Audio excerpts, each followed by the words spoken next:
장은 공생의 초기 이정모음. 계속 이제 이전이 계속 8장부터 9장까지 나오죠. 그 다음에 이제 10장은 지난주인데요. 파송 준비. 파송을 준비하시면서 제자도를 가르치시는 그런 거를 공부했고요. 오늘 11장은 질의응답인데요. 뭐를 질의응답했냐. 이제 세례요한의 제자들을 보내서 예수님께 오실 그이가 당신이니까 이렇게 묻는 내용인데요. 먼저 1절에 보니까 지난 그 10장에서 예수님의 제자들을 파송하는 준비를 하면서 제자도를 가르치신 다음에 파송하신 장면이 이제 1장에 파송했다 이런 의미죠. 다른 단계로 넘어가는. 그래서 갈릴리 주변의 여러 동네에 다니면서 이제 제자들 전도했고 예수님도 같이 계시는 게 아니라 나가셔서 전도하는 이런 장면을 묘사하고 있어요. 그래서 여기는 지금 여전히 갈릴리 2차 사역을 하고 계시는 중에 계십니다. 근데 2절에 보면은 요한이 옥에서 그리스도께서 하신 일을 듣고 그리스도께서 하신 일은 가르치는 것, 전도하는 것, 이적을 보이는 것 이런 일들을 하시는 소문을 이제 감옥에서 들었어요. 그런 다음에 그리스도께서 하신 일을 듣고 제자들을 보낸 거예요. 물어보고 싶어서.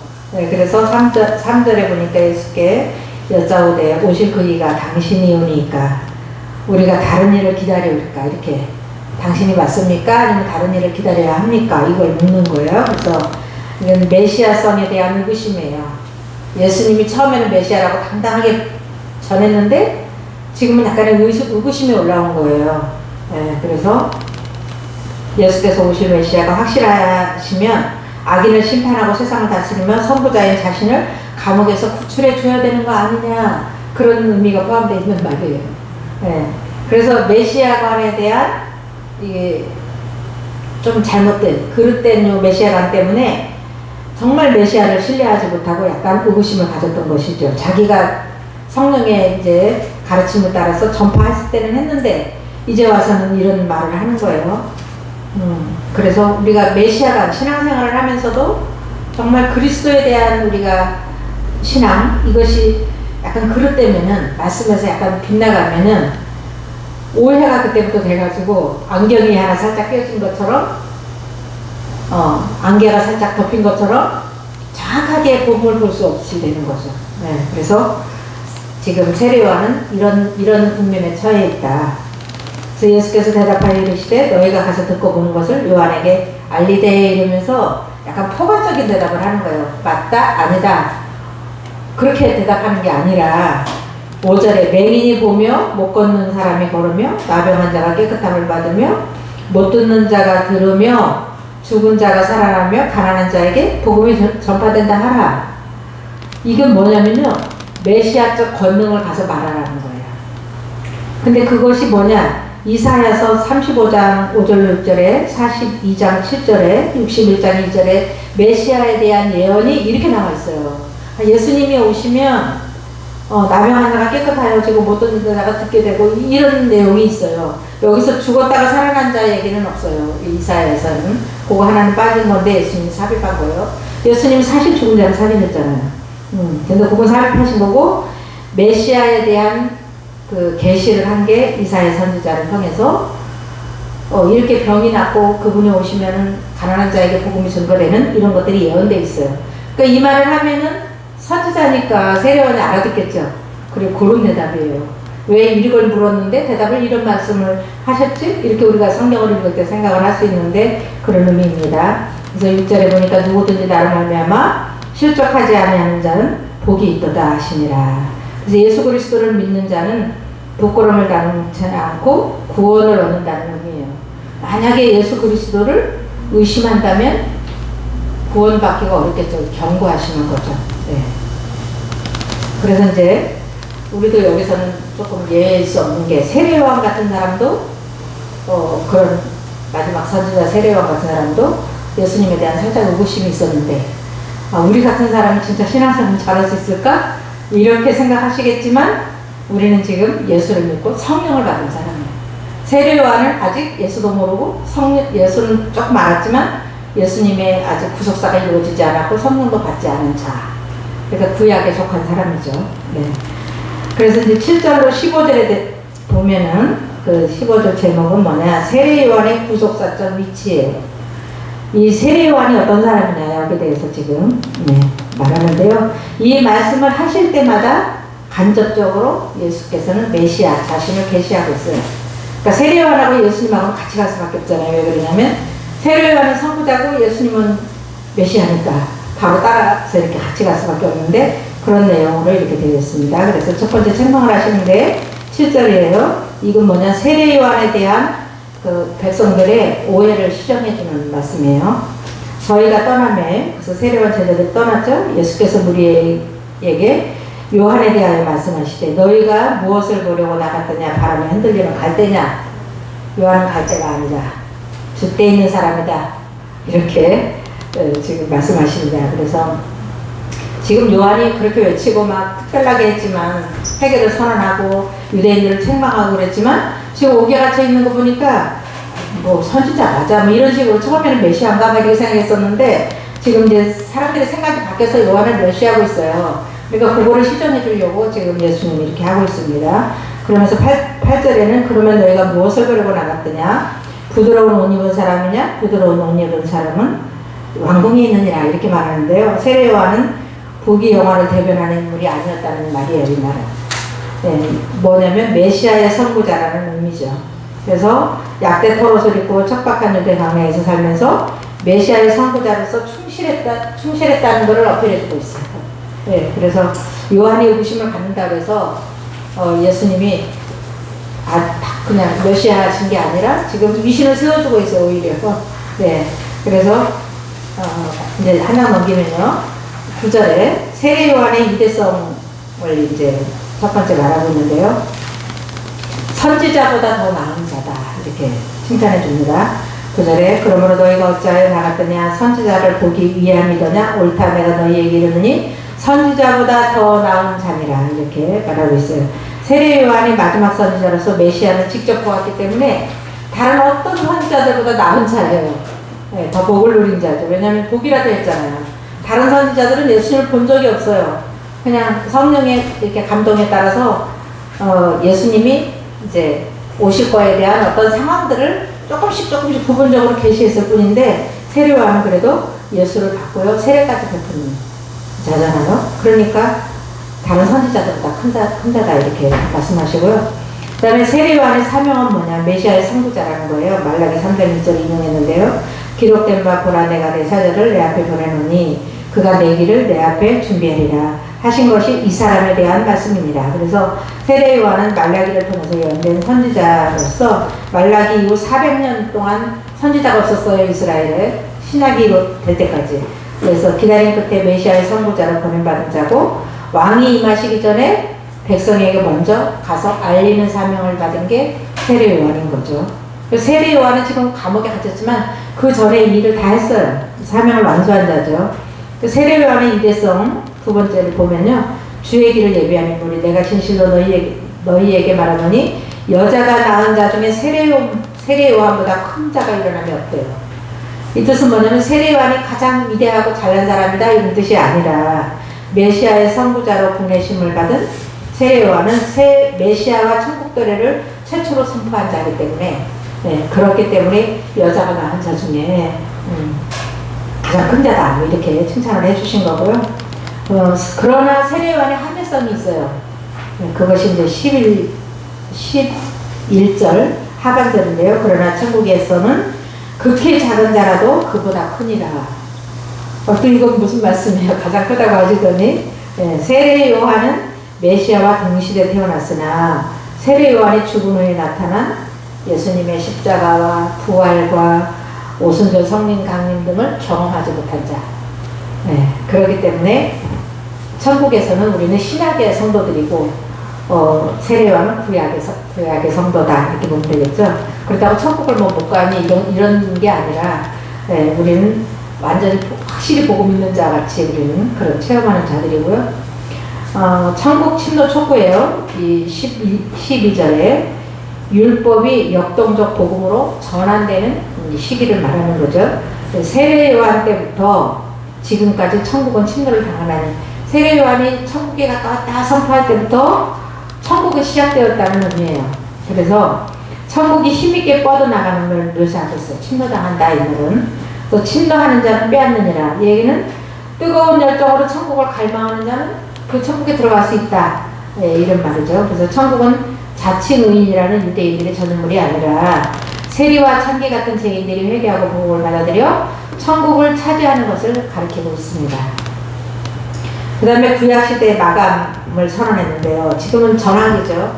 이제 선구자가 왔고 메시아가 오셨기 때문에 이제 구약과 신약으로 넘어가는, 이런 구약이 신약으로 넘어가는 전환기인데요.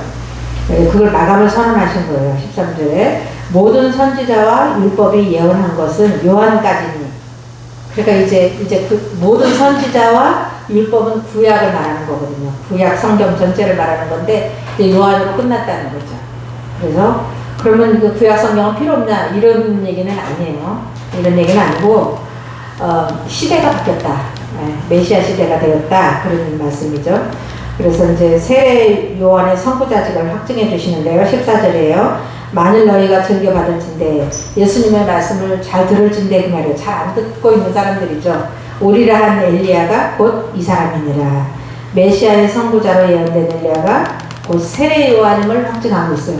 사람들은 이것이 궁금했어요. 그래서 이제 세례 요한에게 네가 메시아냐? 나 메시아 아니라고. 나는 그의 심도 붙들기에 감당치 못하는 사람이다. 이렇게 하니까 그러면 네가 엘리야냐? 이렇게 물은 거예요. 그래서 엘리야 대신 엘리야라는 예언을 응한 게 세례 요한 맞거든요. 그런데 그렇게 묻지 않고, 그렇게 물었으면 내가 맞다 이럴 텐데 세례 요한이 그렇게 묻지 않고 그러면은 엘리야가 다시 온 거야? 뭐 환생이라고 그럴까? 뭐 다시 태어난 거야 엘리야가? 그럼 이렇게 옷도 입은 것도 엘리야 갖고 좀 비슷하긴 했지만 그 엘리야가 꼭 그대로 닮은 엘리야가 올 줄 알았는가 봐요. 유대인들은 그 예언이 말라기에 나와 있는, 사장물절에 나와 있는 그 말이. 근데 그게 아니라 세례 요한을 의미하는 거고 선구자를 의미하는 거였는데, 그래서 유대인들은 다 세례 요한이 뭐 하는 사람인지 엄청 궁금했었거든요. 네, 근데 정확한 답을 지금 예수님이 이 사람은 엘리야다, 엘리야라고 예언한 세례 요한이다, 이렇게 설명해주고 있습니다. 그러면서 마지막에 이 무리들에게 권유를 한마디 하시는데, 귀 있는 자들은 들을지어다. 그래서 말씀을 주의하여 듣고 깨달으라는 의미예요. 오늘날에도 이거는 계속 적용되고, 뭐 계시록에는 여러 군데 이렇게 귀 있는 자들은 들을지어다 말 나오잖아요. 말씀을 듣고 깨닫는 게 중요하지 공부만 해가지고는 아무 유익이 없는 거죠. 듣기는 많이 들었는데 귀만 커진 그런 상황을 말하는 거죠. 16절로 19절 단락에는요, 유대 종교 지도자들의 완악함을 책망하고 있어요. 지금부터는 예수님이 유대 종교 지도자들에게 약간의 책망을 지금 시작하시는 그런 것들인데요. 비유를 들었어요. 뭐냐면 아이들이 노는 비유를 들어서 이제 진리에 무반응한 유대인들을 책망하는 거예요. 그 16절인데 이 세대를 무엇으로 비유할까? 비유하건대 아이들이 장터에 앉아 제 동물을 불러, 그러니까 놀이를 제안하는 거죠. 야, 우리 이거 결혼식 놀이하고 놀자, 이렇게 부른 거죠. 이럴 때 우리가 너희를 향하여 피리를 불어도, 이 얘기는 결혼식에는 막 피리를 불고 춤을 추게 하고 즐겁게 하는 건데 피리를 불어도 춤추지 않았대요. 그러니까 무반응했다는 얘기예요. 그러니까 슬피 울어도 장례식 놀이를, 그럼 재미없어? 그럼 장례식 놀이 할까? 장례식 놀이를 했는데 막 가슴을 치면서 통곡을 하는데 아무 반응을 안 해요. 그거에 대한 이렇게 예언인데요. 아이들이 친구 놀이에 무관심하듯 유대 종교 지도자들이 진리의 말씀에 무관심했음을 책망하고 있어요. 세례 요한이 와서 회개와 천국의 도래를 선포해도, 예수께서 천국 복음을 전파해도 무반응으로 일관했다는 지적입니다. 그래서 그럼 이 사람들이 세례 요한의 금욕 생활에 대해서 그럼 뭐 이것도 안 먹고 저것도 안 먹고를 석청과 메뚜기만 먹고 이렇게 옷도 그냥 이 옷 저 옷 입지 않고 막 털 투툼한 막 약대털 옷을 입고 띠를 띠고 다니는 그 모습이 이제 금욕생활인데, 그건 뭐냐면 나시린으로 충실한 거예요. 나시린은 포도주도 먹으면 안 되고 뭐 건포도도 먹으면 안 되고 이런 거 있잖아요. 머리를 밀지 않고 뭐 이런 거 있잖아요. 그러니까 나시린이거든요, 이 세례요한은. 그렇기 때문에 나시린에 충실하였던 건데 요한이 와서 먹지도 않고 마시지도 아니하며 그들이 말하기를 귀신 들렸다고 악평을 하는 거예요.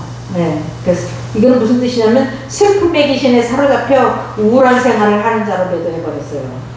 세례요한은 메시아의 선구자인데, 천국을 선포한 자인데, 그거에 대한 이제 책망이에요. 그리고 또 그리스도의 사역에 대한 악평을 했는데, 예수님의 사역을 보고 죄인의 친구래요. 그래서 인자는 와서 먹고 마시네. 그래서 예수님은 금욕 생활을 하지 않았어요.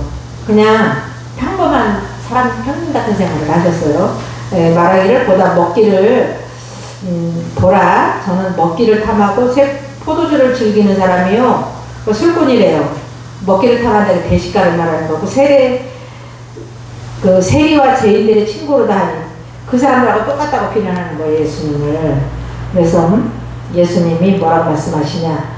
지혜는 그 행한 일로 인해서 옳다함을 얻는다. 이 말은 유대인들은 세례요한과 예수의 각기 다른 생활 방식을 모두 비난했으나 세례요한은 메시아의 선구자로, 메시아는 그러니까 예수는 메시아로 하나님의 지혜에 따라 사역했으므로 남들이 뭐라고 하던 옳았다 이렇게 인정받을 거예요. 옳았다라고. 네. 우리도 이렇게 신앙생활 하다 보면 가끔 오해받을 때도 있잖아요. 그러나 우리가 하나님의 지혜에 따라 성령의 인도를 따라 선하게 행했으면은 옳았다고 인정받을 거니까 거기에 대해서 속상할 필요가 하나도 없는 거죠, 사실은. 네. 20절로 24절 단락에는 심판을 경고받은 유대인의 고을들이에요. 왜 심판을 경고받았냐? 예수님의 말씀에 회개하지도 않고 반응이 없어요. 어쨌든 무반응이에요. 비판 외에는 무반응인 거예요. 그래서 이제 유대인의 고을들이 이제 책망을 받았는데요. 먼저 그 20절에 고라신과 벳세다의 완악함을 책망했어요. 이 고라신이란 말은 이제 여기 한 군데 나와 있고 한 군데만 더 나와 있지 별로 흔하게 쓴 일은 아닌데 그 고을은 아닌데 고라신과 벳세다의 완악함을 책망하는데요. 메시아적 이적을 보고도 회개치 않은 거에 대한 책망이에요. 그 아까 그 세례요한의 제자들이 당신이 오실 메시아 맞습니까? 이렇게 물으니까 뭐 능력 행한 거, 권능 행한 거 말씀하시잖아요. 그게 메시아적 권능이고 내가 메시아라는 계시죠. 네, 그런데도 이제 이 사람들은 몰라보고 오히려 구차히 아주 굳이 몰라보고 이렇게 하고 있습니다. 그래서 20절에 예수께서 권능을 가장 많이 베푸신 고을들이 회개치 않으므로 그때 책망하시되 화있을 진저. 이거는 탄식이에요. 그런 멸망에 직면하게 될 자들에 대한 탄식인데 고라시나 화있을 진저 벳세다야. 이 벳세다는 지난번에 말씀드렸죠. 베드로와 안드레와 빌립의 고향이라고 그랬죠. 그 가브라함에서 가까웠던 것 같아요. 이 고라시나 벳세다는. 그래서 너희에게 행한 모든 권능을 두로와 시돈에서, 두로와 시돈은 이방 나라를 말하는 거예요. 우상 숭배하고 하나님을 모르는 나라, 이방인들을 말하는 건데 거기서 행하였더라면 그들이 벌써 베옷을 입고 앉아서 회개하였을 거예요. 그 이 말은 뭘까요? 유대골 사람들의 완악함을 책망하는 건데 이 이방인보다 너희들 더 악하다. 지금 이 말씀하셔. 이방인보다 더 악하다. 무서운 책망이죠. 네. 유대인들은 이미 선민인데 이방인보다 더 악하다니요. 그 다음에 이제 그 이방인보다 더 악한 그 고라신과 벳세다에 대한 책망인데요. 이제 심판 선언인데요. 혹독한 심판 선언입니다. 두로와 시돈보다 완악한 고라신과 벳세다래요. 내가 너희에게 이르노니 22절에 심판 날에 그러니까 최후 심판을 말해요. 두로와 시돈이 그러니까 이방인 도시들이 너희보다 견디기 쉬우리라. 이 말은 이방인들의 도시보다 더 엄격한 심판에 직면하게 된다는 의미예요. 이방인보다 선민이 더 심판을 강하게 받는다. 심판의 정도도 있는 것 같아요. 이렇게 지금 보면은 더 세게 받을 거다 그런 말이에요. 그래서 저는 메시아적 권능을 가장 많이 현장에서 목격하고도 회개치 않고 자꾸만 예수님을 나쁜 쪽으로 비난만 했잖아요. 그래서 그 무반응한 거에 대한 지금 말씀이고요. 이제 그 23절에 보면 가버나움을 책망해요. 가버나움은 우리가 잘 알듯이 예수님이 가버나움으로 이사 가셨잖아요. 가버나움에 사셨잖아요. 예수님도 거기 살고 베드로도 거기 살고 가버나움. 그 다음에 여기서 능력을 가장 많이 행한 것이 가버나움이거든요. 가버나움에서 능력을 가장 많이 행했는데 이 해기치 않아요, 여기도. 그래서, 가버나움아, 내가 하늘까지 높아지겠느냐. 다른 성읍들보다 이 가버나움이 좀 번영하고 잘 나갔던 데예요. 그래서 더 교만했대요. 그래서 음부까지 낮아지리라. 그러니까 종말론적인 이건 처지를 말하는데, 이제 심판을 말하는 거죠. 내게 행한 모든 권능을, 그러니까 메시아적 이적이죠. 메시아라는 걸 내가 보여줬다는 얘기예요. 소돔에서 행하였더라면 그 성읍이 오늘까지 있으리라. 가버나움에서 행한 모든 권능을 소돔에서 행하였더라면 소돔 사람들이 회개하였을 것이고 그 결과 현재까지도 존속해 있을 거라는 거예요. 소돔 고모라가. 그러면은 소돔은 우리가 딱 알듯이 악행의 대명사잖아요. 소돔성 그러면 악행의 대명사잖아요. 그런데 소돔성보다 더 악한 게 유대인들이라는 거예요. 유대인 마을 가버나움. 그 동네에 예수님도 사시고 베드로도 살고 또 사역의 중심지였어요. 모든 일을 거의 가버나움에서 했었는데 이렇게 믿지를 않고 회개치 않으니까요. 그래서 말씀을 많이 들었는데 오히려 회개치 않고 거여버려요. 그러면은 꼭 이런 심판을 받게 돼요. 혹독한 심판. 그렇죠? 네, 조심해야 돼. 우리가 참 우리에게도 경고가 되는 말씀이에요. 그래서 혹독한 심판을 이제 경고하시는데 가버나움에 대한 24절에 내가 너희에게 이르노니 심판날의 소돔성이 너보다 견디기 쉬우리라.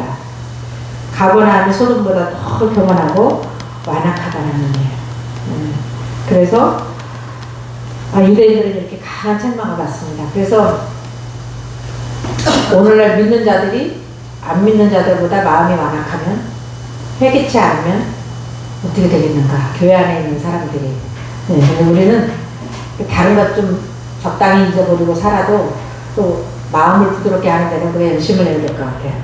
작은 일에 함께 슬퍼할 수도 있고 함께 웃을 수도 있고 함께 또 나는 이런 죄를 졌다 나는 이렇게 부족해 자기 부족함을 자랑하고 그런 정도는 살아있어야 진리를 들으면 반응을 할 거 아니에요. 그것도 안 되면 진리를 들어도 반응이 안 나오고 지금 똑같은 책망을 들을 수밖에 없는 거죠. 오늘날에도 성령께 반응하라. 네, 성령께 반응하시고 그런 어떤 움직이는 그런 살아있는 그런 빡빡한 게 아니라 좀 움직이는 그런 신앙이 필요하겠죠. 25절로 30절은 구원에 의해 초청이에요. 참된 안식을 보장해 주겠다. 주님의 부르심이죠. 근데 먼저 감사 기도를 주님이 하시는데요. 그게 25절이에요. 어린 아이들에게 구원의 복음을 나타나심에 대한 감사예요. 그래서 그때에 70인이 전도 여행에서 돌아왔을 때를 말하는데 누가복음 10장 21절 그 다음에 나오는 말인데요. 예수께서 대답하여 이르시되 천지의 주제이신 아버지여. 천지의 주제란 말은 모든 만물의 주인이시자 주권자라는 그런 의미죠. 이것을 지혜롭고 슬기 있는 자들에게는 숨기시고 이것은 구원의 복음을 말하는 거예요. 슬기롭고 지혜 있는 자들에게는 복음을 숨기셨대요. 이 얘기는 뭐냐면 자칭 지혜롭다고 하는 자들이지 진짜 지혜로운 자를 말하는 거 아니에요. 자칭 지혜롭다고 하는 자들에게는 복음을 숨기셨다 그런 말이죠. 어린아이들에게는 나타내심을 감사하나이다.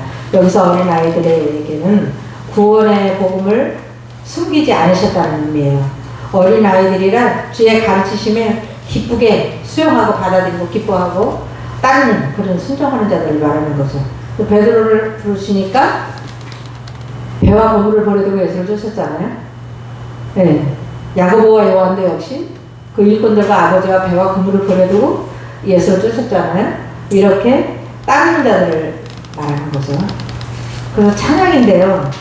예수님의 찬양인데 어린아이들에게 복음을 계시하신 아버지의 뜻을 찬양해요. 적극적으로 이제 맞다고 인정하는 거죠. 올소이다를 적극적으로 말하는 건데 이렇게 된 거는 이제 자칭 지혜롭다고 하는 자들에게는 복음을 숨기고 그리고 겸손한 아이들 같은 그런 제자들에게는 드러내심을 감사하나이다 아까 기도했잖아요. 그것처럼 이렇게 된 것은 25절을 말하는데 아버지의 뜻이니이다. 이렇게 된 것이라 자칭 지혜롭다 하는 교만한 자들에게는 복음을 숨기고 어린아이같이 순박하고 겸손한 자들에게는 복음을 나타내심에 대한 찬양이에요. 아버지 맞아요. 정말 그렇네요. 이렇게 저도 맞다고 생각합니다. 이렇게 찬양을 하는 거죠. 성자의 권위가 이제 27절에 나오는데요. 성자 예수는 성부 하나님을 계시하시는 권위를 지니셨어요. 성자 예수님은 성부 하나님을 계시하시는 권위를 지니셨어요. 그러니까 예수님만이 하나님을 계시할 수 있다 이런 의미겠죠. 그래서 내 아버지께서 성부 하나님이죠. 모든 것을 내게 주셨으니 영원전부터 위임받은 성자로서의 권위를 말해요. 아버지 외에는 아들을 아는 자가 없고 예수의 신성을 말하는 거죠. 하나님과 함께 거하셨던 예수님의 신성. 아들과 또 아들의 소원대로 계시를 받은 자. 이 말은 예수께서 하나님을 계시해 주려고 택한 사람 외에는 아버지를 아는 자가 없느니라. 그래서 이 말은 누구든지 예수를 알지 못하면 하나님을 알 수가 없고 예수께서 하나님을 계시해 주려고 택한 사람 외에는 하나님을 알 수 없다는 얘기예요. 그래서 우리는 예수께서 우리에게 하나님께서 우리에게 복음을 열어주셨기 때문에 예수를 믿었다. 다른 말로 하면 그런 말이 되는 거죠. 그래서 이제 성자 예수의 초청인데요. 28절 수고하고 무거운 짐진 자들아 다 내게로 오라 내가 너희를 쉬게 하리라. 얘는 이제 평안과 안식을 말하고 또 일상생활에서도 평안을 주실 것을 말씀하시는 건데요. 쉼을 약속하시는 절대적인 권위의 초청이에요. 아니 아무나 부른다고 해서 우리가 가면 거기에 우리 안식이 있습니까? 누가 불러요. 그래서 뭐 잘해주겠다 그래서 갔어요. 그 영원한 안식이 있는 거 없잖아요. 근데 여기에는 지금 절대적인 권위를 하나님의 권위를 위임받은 예수님의 초청이니까 믿을만 해요 안 믿을만 해요? 믿을만 해요. 지금 그런 것입니다. 그래서 쉼을 얻는 방법은 29절인데요. 그리스도의 교훈을 따르는 자가 쉼을 얻는데요. 그래서 29절 나는 마음이 온유하고 겸손하니 이 말은 마음이 겸손하고 뭐 누구한테 무슨 소리를 못하고 뭐 너무 부드럽고 이런 뜻을 말하는 게 아니에요. 고난받는 종이라는 의미예요. 그래서 예수님은 마음이 온유하고 겸손하니까 나귀를 타셨고요. 누가 나귀 타라고 해서 스스로 타셨잖아요. 그 말씀의 성취를 누리시려고. 그 다음에 겸손하시니까 온 인류의 죄를 위해서 십자가를 지라니까 지셨잖아요. 희생을 감사하신 거죠. 네, 그래서 예수님의 성품은 온유하고 겸손하신 것이 예수님의 사역을 나타내는 의미가 되는 거예요. 나의 멍에를 메고 이 말은 스승의 가르침에 따라 반드시 지켜야 할 책임과 의무래요. 유대인들의 어떤 유대인 사회에서 통하는 말인 것 같아요. 이 말이 나의 멍에를 메고 이 말은 이제 스승하고 제자 관계를 말하는 거래요. 스승하고 제자. 그래서 내게 배우라. 그래서 나는 스승이 되고 너는 제자가 되어서 내게 배우라. 그런 말이겠죠. 그래서 배우라는 말은 모방이라는 말이래요. 모방. 우리가 정말 이게 이해가 되는 게 예수님을 어떻게 닮을까 그러는데 예수님 하는 대로 해서 모방하면 되는 거 아닐까요? 그죠? 그대로 하면 되는 거잖아요. 네, 그게 이제 힘을 얻는 방법이에요. 그래서 저는 예수와 같이 되라는 의미예요. 예수와 같이 되라. 그리하면 너희 마음이 힘을 얻는다. 그래서 그리스도의 제자가 되어 그리스도와 같이 될 때 참 안식과 평안을 누린다. 그러니까 어려운 게 아닌 거죠. 예수님을 모방하면 되는 거죠. 예수님. 그 다음에 마지막으로 30절에 보니까 힘을 얻는 이유. 왜 예수님께로 가면 우리가 힘을 얻냐? 주님의 멍에는 쉽고 가볍기 때문이에요. 유대인들의 그 멍에는 뭐예요? 율법이었잖아요. 그리고 전에 내려오는 유전들이잖아요. 그래서 뭐 안식일날은 몇 걸음도 걸으면 안 되고 어디까지 가면 안 되고 뭐를 밀을 비벼 먹어도 안 되고 무슨 그렇게 뭐가 많았잖아요. 그런데 이거 원문에는 왜냐면 이 말인데요. 내 멍에는 쉽고 내 짐은 가벼움이니라 하신다. 그래서 멍에는 어깨다가 이렇게 지워주는 거니까 힘든 거죠. 짐을 지우는 거니까. 근데 그 짐이 가볍대요. 가벼우면은 뭐 헐렁하다 이런 얘기. 아, 질만하네 이런 거겠죠. 그래서 예수께서 제공하신 짐은 제 멍에나 율법의 멍에처럼 무거운 것이 아닌 사랑의 계명으로서 무거운 것이 아니다. 이런 뜻인 거예요. 그래서 지금 우리가 산상수훈 제1 강화를 우리가 공부했잖아요. 5장부터 7장까지. 결국은 그걸 한마디로 말하자면 사랑의 계명이거든요. 네. 그래서 사랑의 계명을 우리에게 부여하셨을 뿐 다른 어떤 계명도 부여하지 않으셨다는 얘기예요. 그래서 요한일서 5장 3절에 보니까 그의 계명들은 무거운 것이 아니로다 이렇게 나왔어요. 그래서 주님이 우리에게 주신 계명은요 사랑의 계명이에요. 그래서 우리가 주님을 모방해야 되는 건 주님은 온 인류를 사랑해서 자기 목숨을 내놨어요. 그만한 사람 있어요? 그만한 사람 친구를 위해서 목숨을 버리는 자가 정말 없잖아요. 근데 주님은 그런 사랑을 베푸셨잖아요. 그래서 진짜 계명은 우리가 어깨가 약간의 무게감을 느끼면서 이렇게 매는 주님과 같이 매는 멍에는 사랑의 멍이다. 네, 그거를 명심하고 또 우리가 말씀을 대할 때 자세 오늘은 좀 특별한 게 말씀을 예수님의 우리는 성경을 읽고도 지금 은혜가 되는데 예수님의 말씀을 직접 듣는 권위의 말씀을 들을 때 얼마나 마음이 움직여야 되겠어요. 그런데 움직이는 사람이 하나도 없었다는 거예요. 오죽하면 이방인들이 더 낫고 소돔이 더 낫다니 얼마나 큰 책망이에요. 그래서 우리 마음은 좀 부드러울 필요가 있다. 네. 부드러움의 연습을 저부터 이렇게 일주일 동안 하시면 좋겠습니다. 기도하고 마치겠습니다.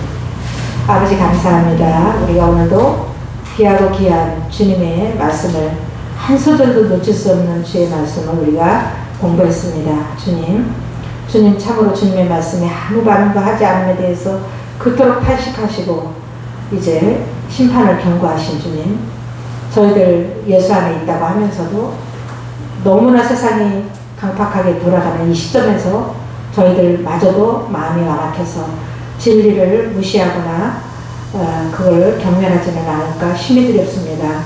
주님, 저희들 말씀 앞에, 성령 앞에, 성령의 세미한 음성 앞에 저희들의 마음이 부드러워지게 하시고 순종하게 하시고 예수님을 닮아가는 저희들의 신앙생활이 되게 하여 주옵소서.